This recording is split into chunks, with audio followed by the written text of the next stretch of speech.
नील के जीवन में अपनापन पाने की उम्मीद तब टूट जाती है जब अपने ही परिवार में उसे पराया महसूस कराया जाता है। वह घर लौटा था यह सोचकर कि अब उसे अपने माँ बाप मिल गए हैं, लेकिन किसी ने भी उसे स्नेह से बेटा नहीं कहा।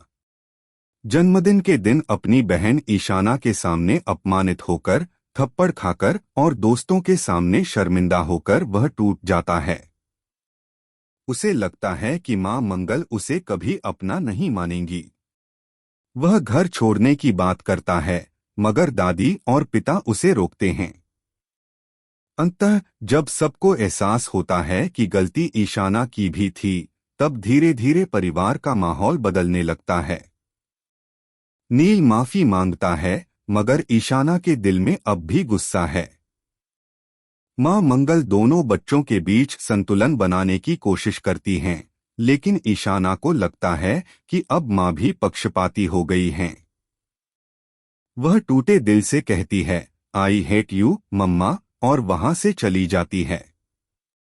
इसी बीच कहानी दूसरे मोड़ पर आती है, जहां लक्ष्मी, जो पहले एक साधारण कर्मचारी थी, अब अपने बॉस करण कपूर की पत्नी बन चुकी है।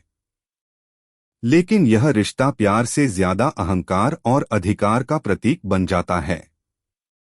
करण उसे नौकरी से निकाल देता है, यह कहते हुए कि वह उसकी मालकिन है और ऑफिस में उसकी मौजूदगी उसकी इज्जत को ठेस पहुंचाती है।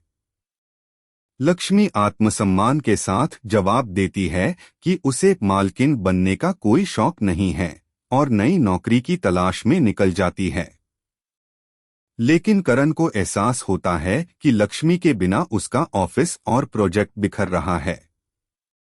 वह उसे वापस बुलाने के लिए फूल लेकर आता है, मगर लक्ष्मी साफ कह देती है कि वह अब अपनी शर्तों पर काम करेगी, बिना किसी दबाव के, बिना किसी जुल्म के।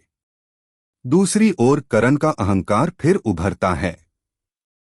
ऑफिस में वह गुस्से में आकर अकाउंट्स स्टाफ को निकालने की धमकी देता है, लेकिन लक्ष्मी उसे शांत करती है और साबित करती है कि गलती उसी की थी। करण को एहसास होता है कि लक्ष्मी ही उसकी ताकत है, लेकिन फिर भी उसका पुरुष अहंकार उसे स्वीकारने नहीं देता। कहानी धीरे धीरे इस मोड़ पर पहुंचती है, जहां दोनों नील और लक्ष्मी अपने रिश्तों और पहचान की लड़ाई लड़ रहे हैं।